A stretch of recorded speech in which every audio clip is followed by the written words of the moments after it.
আলী রাদিয়াল্লাহু তাআলা আনহু তিনি সিরিয়ার দিকে রওনা করেছেন যুদ্ধের জন্য তিনি সেনাবাহিনী নিয়ে রওনা। বর্তমান যে কারবালা, এই কারবালাতে ইমাম হুসেন শহীদ যেখানে হন, এই রাস্তা দিয়ে উনি যাওয়ার সময় লোকদেরকে জিজ্ঞেস করলেন, হে লোকেরা, এই জায়গার নাম কি? লোকেরা বলল, আমিরুল মুমিনিন, এই জায়গার নাম হচ্ছে কারবালা। ওই কারবালাতে একটা বিশেষ ধরনের গাছ ছিল, ওই গাছের নাম হলো হানজাল গাছ। গাছের নাম বলা হতো হানজাল। এই বিশেষ গাছ হানজাল গাছ দেখে হযরত আলী রাদিয়াল্লাহু আনহু তিনি সওয়ারি থেকে নামলেন, ঘোড়ার পিঠ থেকে তিনি নামলেন, নেমে ওই হানজাল গাছের পাশে গেলেন। গাছের পাশে জায়গা হযরত আলী রাদিয়াল্লাহু আনহু ওইখানে যায় নামাজ বিছাইয়া তিনি নামাজ পড়া শুরু করে দিলেন। নামাজ পড়িয়া হযরত আলী দুইটা হাত বাড়াই দিয়ে চোখের পানি ছেড়ে দিয়ে কাঁদতে শুরু করলেন, দোয়া করতে লাগলেন। আহা, ও মাধবপুরবাসী শুনে যান, যখন নামাজ শেষ হয়ে গেল, দোয়া শেষ হয়ে গেল, সাহাবায়ে কেরাম এবং তিনার মুজাহিদ সৈন্যবাহিনী যারা ছিলেন জিজ্ঞেস করলেন, ইয়া আমিরুল মুমিনিন, একটা বিষয় আজ আমরা বুঝলাম না, এই কারবালা প্রান্তরে হানজাল গাছের পাশে আপনি কেন নামাজ আদায় করলেন, আর কেন এইখানে আপনি দোয়া করলেন এবং চোখের পানি ফেলে কাঁদলেন? কি দোয়া আপনি করলেন? কেন দোয়া করলেন? কিসের নামাজ আপনি হানজাল গাছের পাশে পড়লেন? বিষয়টা কি খোলাসা করবেন? আমিরুল মুমিনিন হযরত আলী রাদিয়াল্লাহু আনহু ডাক দেয়া বলে, সাথীরা, আমার সঙ্গীরা, তোমরা শুনে রাখো, এই ময়দানে আমার হুসাইন সহ আমার পরিবারের লোকজন নির্মম ভাবে শহীদ হয়ে যাবে। আমি যে হানজাল গাছের পাশে নামাজ পড়েছি, এইখানে আমার হুসাইন শহীদ হবে, আমার হুসাইনের সাথী যারা তারা শহীদ হবে। আমি আলী এইখানে বসে দোয়া করলাম, এই জন্য নামাজ পড়লাম আল্লাহর শুকরিয়া নামাজ, দোয়া করলাম এই জন্য সেই কঠিন দিন আমার আওলাদদেরকে ভীষণ কষ্ট দেওয়া হবে, আমার স্বজনদেরকে ভীষণ কষ্ট দেওয়া হবে সেই দিন। হযরত আলী কাররামাল্লাহ চোখের পানি ছেড়ে দেখাতে, সাথীরা, আমি আমার রাসূলের পবিত্র জবান থেকে শুনছি, এই কারবালার এইখানে হানজাল গাছের পাশে আমার হুসাইন শহীদ হবে। আমি বাবা দোয়া করে গেলাম আমার সন্তান যাতে এই ময়দানে ওই সময় যাতে ধৈর্য ধরতে পারে এবং শাহাদাতের জন্য স্থির থাকতে পারে, ওই সময় যাতে আমার হুসাইন ধৈর্য হারা না হয়ে যায় এবং তার সাথীরা যাতে ধৈর্য হারা না হয়, সেই জন্য আমি আলী এখানে দোয়া করে গেলাম। বন্ধুগণ, তিনি শহীদ হবেন এইখানে, আল্লাহ রাসূল আগে বলে গেলেন, হযরত আলী রাদিয়াল্লাহু আনহু দোয়া করে গেলেন। আল্লাহু আকবার। মাধবপুরবাসী হযরত ইমাম হুসাইন রাদিয়াল্লাহু আনহু কারবালায় 22,000 সৈন্য সামনে দাঁড়ানো। আমার দিকে কথাগুলি শুনে যাবেন। 22,000 সৈন্য সামনে দাঁড়ানো।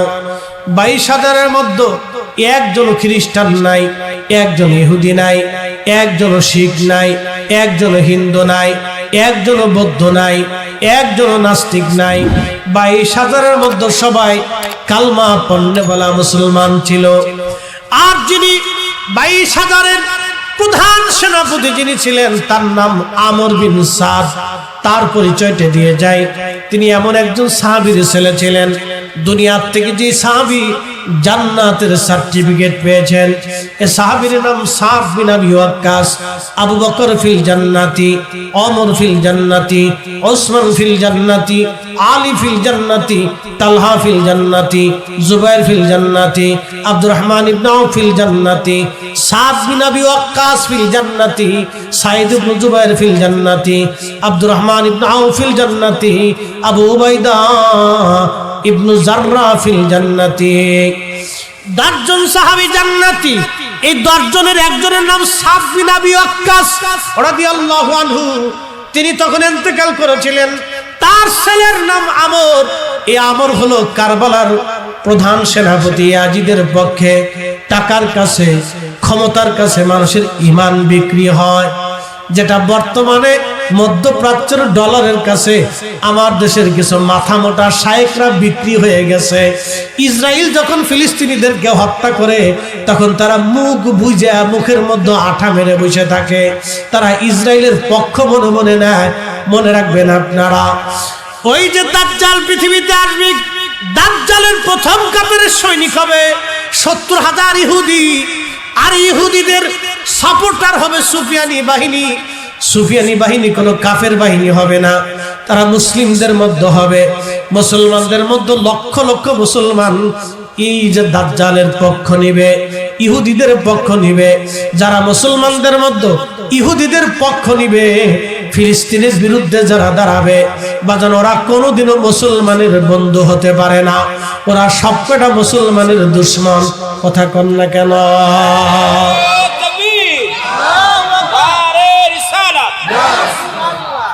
মুসলমানের শত্রুরা, মুসলমানের শত্রুরা, আহলে বায়তের শত্রুরা, মুফতি জহুরুল ইসলাম ফরিদী সাহেব।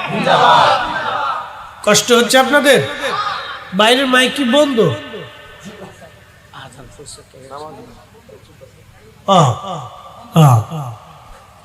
বাইরের নামাজ চলতেছে। আচ্ছা চলুন, খুব মনোযোগ দিবেন। এগুলো সূত্র, a square plus B square বুঝতে হবে আমাদের। বোঝাটা আমাদের জন্য জরুরি।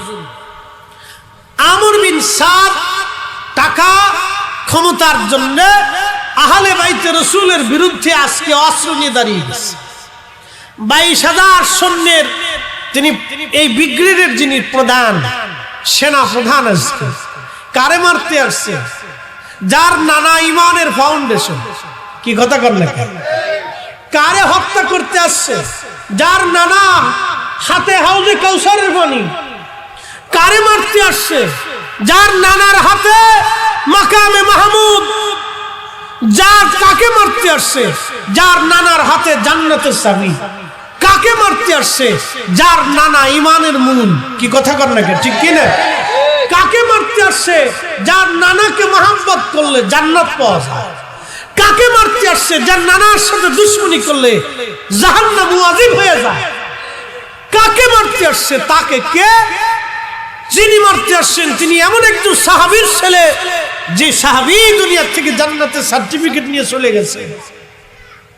তার সন্তান আজকে টাকার জন্য আসছে, ক্ষমতার জন্য আসছে। বুঝতে পারছেন? বুঝে যাবেন, ক্ষমতা টাকার জন্য। বুঝে যান, টাকা ও ক্ষমতার জন্য আজকে আসছে সে আহলে বাইত রাসূলের বিরুদ্ধে দুশমনি করার জন্য। হযরত ইমাম হুসাইন অনেক ওয়াজ। ইমাম হুসাইন রাদিয়াল্লাহু আনহু, ওনাকে শহীদ করা হলো। অনেক বড় লম্বা ওয়াজ, মনোযোগ দিবেন। শহীদ করার পরে আওলাদে রাসূলের পবিত্র দেহ মোবারক আল্লামা ইমাম ইবনে কাসির আল বেদার একটা বর্ণনায় লেখেন, তারা চিন্তা করলো যদি আমরা কবর দিয়ে সীমানা দিয়ে যাই তাহলে সারা জীবন মানুষ আসবে, এসে ইমাম হুসাইনের জিয়ারত তারা করবে। ওরা চিন্তা করলো আহলে বাইত রাসূল ইমাম হুসাইনের মাজার রওজা যাতে কোনোদিন খুঁজে না পায়, সেই জন্য তারা আহলে বাইত রাসূলের পবিত্র দেহ মোবারক দাফন করলো। দাফন করার পরে পাশে যে ফরাত নদী, এই ফরাত নদী থেকে তারা মশক ভরে ভরে পানি আনলো। পানি এনে সারা কারবালার ময়দান পানি দিয়ে দিয়ে দিয়ে দিয়ে একবারে তারা সমান করে দিল। কোন জায়গা কবরের চিহ্ন পর্যন্ত হারায় গেল। ইতিহাসের সবচেয়ে কঠিন ঘৃণিত কাজ কারবালাতে ইয়াজিদ বাহিনী করেছিল। কিন্তু আজকে যারা বুকে হাত বেঁধে নামাজ পড়ে, ওই যে মধ্যপ্রাচ্যে সৌদি আরবে ইয়াজিদের নামে মাদ্রাসা হয়। আচ্ছা আপনারা বলেন, ইয়াজিদের নামের মাদ্রাসায় যদি কেউ পড়ে তাহলে এটা কি পড়া পড়লো এবার আপনারা নিজেরাই বুঝেন। তো হযরতে রাসূল করিম সাল্লাল্লাহু আলাইহি সাল্লামের আহলে বাইত আওলাদে রাসূলের পবিত্র দেহ মাটিতে দাফন করে তারা সারা কারবালাতে পানি এনে ঢেলে ঢেলে পানি দিয়ে একবারে মাটিকে সমান করে দিল। তো কবরের আর কোনো চিহ্ন নেই। মরুভূমির বেদুইন পল্লীতে যারা থাকে তাদেরকে আঞ্চলিক ভাষায় বধু বলা হয়। একজন বেদুইন বধু, তিনি শুনতে পারছেন ইমাম হুসাইন রাদিয়াল্লাহু আনহু কারবালায় শহীদ। ইশকে রাসূলের তাড়না সহ্য করতে না পেরে সুদূর মরুভূমি থেকে দৌড়ায়া কারবালায় যখন আসছে, তখন আর কারবালায় কোনো চিহ্ন নাই। ওই ইয়াজিদি বাহিনী চলে গেছে কুফাতে। কারবালার লোকজনকে জিজ্ঞেস করলো, হে লোকেরা, তোমরা বলো আমার হুসাইনের পবিত্র মাজার কোথায় আছে? আমি তো তারে দেখতে পারলাম না। অন্তত জিয়ারত করে মনের প্রশান্তি নিভায়ে যায়। আহা, কারবালার বাসী ডাক দে বলো, বধু তার মাজার যে কোথায় আছে আমরা কেউ বলতে পারবো না। কারণ হলো তার মাজার মাটির সাথে মিশে দিয়া পানি ঢেলে দিয়ে তারা নিশ্চিহ্ন করে দিয়ে গেছে। কোন স্থানে শনাক্ত করা আমাদের পক্ষে কোনো মতেই সম্ভব না। ঠিক তখন বেদুইনের চিন্তা হলো, আহা, আমার আহলে বাইতে রাসূল ইমাম হুসাইন জান্নাতি মানুষ। আমার রাসূল বলেছেন, আল হাসানু ওয়াল হুসাইনু সাইয়্যিদা শাবাবি আহলিল জান্নাহ। আমার হাসান আর হুসাইন দুইজন জান্নাতের যুবকদের সর্দার। অবশ্যই তারা জান্নাতি। তারা যেখানে ঘুমায় সেখান থেকে জান্নাতের ঘেরান আসবে। একসাথে বলবেন আল্লাহু আকবার। অবশ্যই তারা যেখানে ঘুমায় ওখান থেকে জান্নাতের ঘেরান আসবে, ঘেরান পাওয়া যাবে।